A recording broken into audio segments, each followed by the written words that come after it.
Hello guys, welcome back to Rico's Aquariums. I know a lot of you guys have been waiting for an update of what's going on. I've been running around, ain't had much time for everything, plus I started a newfound passion getting into some planet tanks as well. And as you guys seen, if you guys haven't seen the series that I'm starting my very first planet tank, make sure you go over there and check it out. But here's the main baby here. I've been messing around with some plumbing. I'm going to have to figure this out. None of this is, glued in. Don't plan on gluing it in. Got to figure out height. I still got pipes to cut here. So far, this is what I've came up with. And I could use some 45s. I know people are probably going to say, Rico, why don't you use some 45s? Simply because I would have to use more to get what I needed. And as far as the run and the direction of my pipe, pushed out to the side, keep me a nice open walk space in case I got to switch out a dryer or a washer or a deep freezer or whatever, get those items out of here, hot water tank, whatever the case may be. Here's going to be my control panel here. I did install the MP60s. I ran all the plumbing. I did put my gate valve here.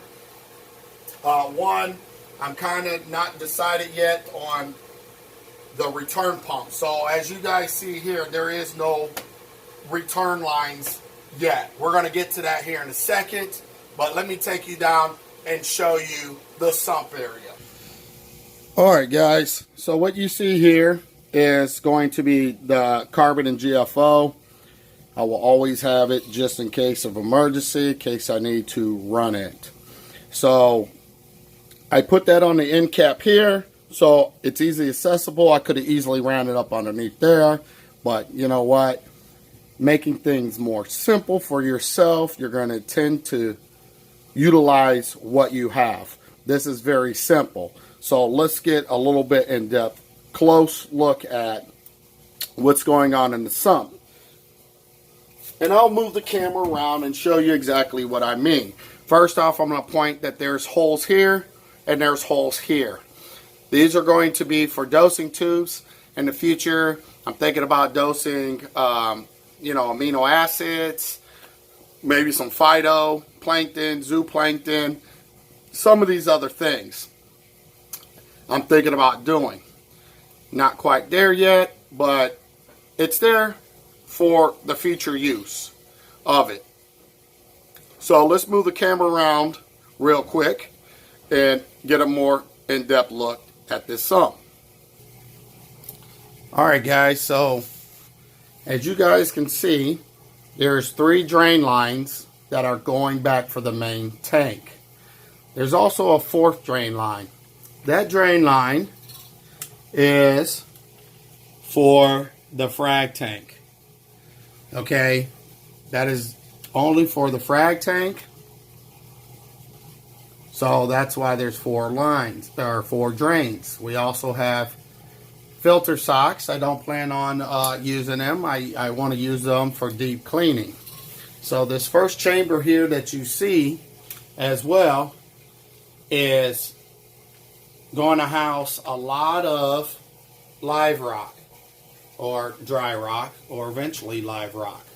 Okay, so that pump that you see there is the pump that feeds the calcium reactor up there.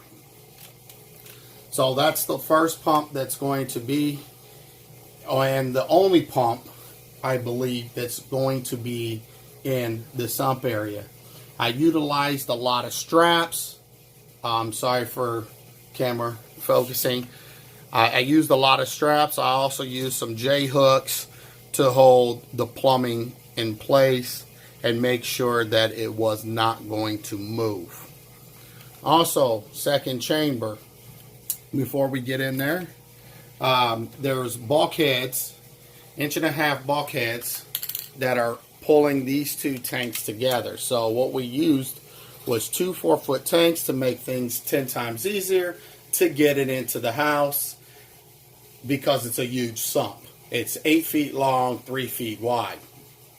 Okay.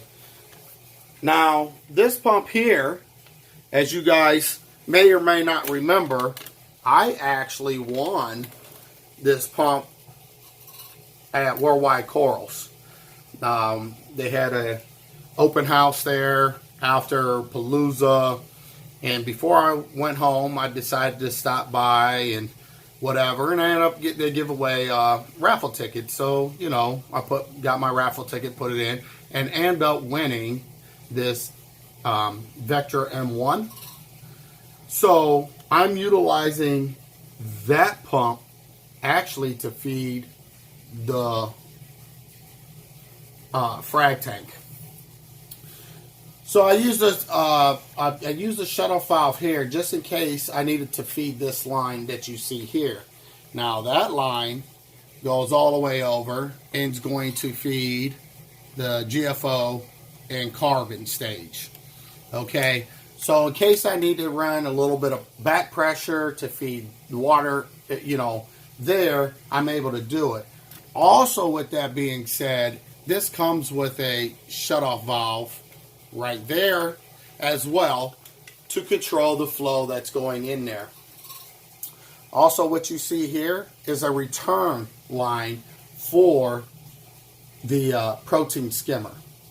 So that return line is for the protein skimmer. I still have to figure out water height. That is not glued. The straight pipe there or the 90 is not glued. I want to be able to utilize the flow that's coming out of the protein skimmer, which the protein skimmer will be fed 2,000 gallons of water per hour. The protein skimmer can handle, I think, 21 or 2,200 gallons of water per hour. So that's what I'm going to feed it. Now, thank God that I was able to have a protein skimmer for this next build that can handle it. Over here as well, this is adjustable wall here to control water height. So the water in this system's going to be, the height will be about 13 inches high before it falls into this chamber. Now we got to go to the other side and let me explain to you what I'm thinking about as far as return. But first, let me show you the protein skimmer. And don't mind the mess. This is tons of mess here. Also, I did hook up the Apex, so all that's there. I had to relocate power source and put my power bar there. I'm trying to keep everything nice and tidy when it comes to this. Just because I just want to make things 10 times easier for myself when it comes to this. Everything used to be located over here. There was a big sump here, and actually it was really hard. I actually put my internet stuff up there, created a shelf for it, ran all the wires over, wires behind the wall, trying to really make things more accessible for myself. That used to be my grow light for my Chaeto tank. So as you guys can see, here is the protein skimmer. Everything's hard piped in. Everything is hard piped. So that's going to sit there. My calcium reactor is going to go here.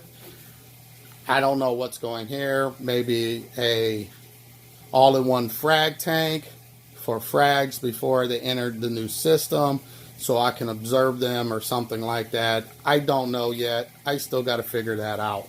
So we'll work on that. But let's get into the next room and let me show you what's going on there as far as the protein skimmer. Or should I say the return pump, sorry. Let's go check that out. Alright guys, so the initial thought was to pop a hole here, run my return line all the way up down to this end, and shoot the water back this way. That's my original thought. Now I'm thinking about teeing off here, dead center in the middle, down low, and running in each one of these corners. Let me move this out the way.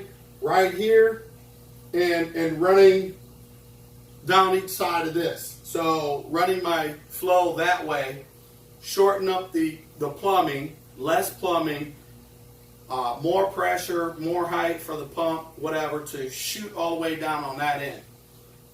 That's my thought. I don't know. That's why I'm making this video. Also, when it comes to this, to give you an update. But also, this is my dilemma. What pump should I use as far as a return pump? Should I use 1, 2 pumps? This is the part that's been holding me up. I was able to remove all the A crate after I made sure everything there. I got to put some down here. I got to finish aquascaping there. But right now, my main concern is what I should do. Should I just pop a hole dead center here and run a T off each side? Or should I just run single returns, 2 pumps to get that flow? I still don't know about pumps down here. Don't know what I'm going to do yet for that. That's still a ways out because I just don't know. But I'd like to get water in this system. So I guess that's what I'm looking for. What do you guys think? I mean, me personally, either way, I'm going to come out here, go up and down, or I'm going to come out here, tee off.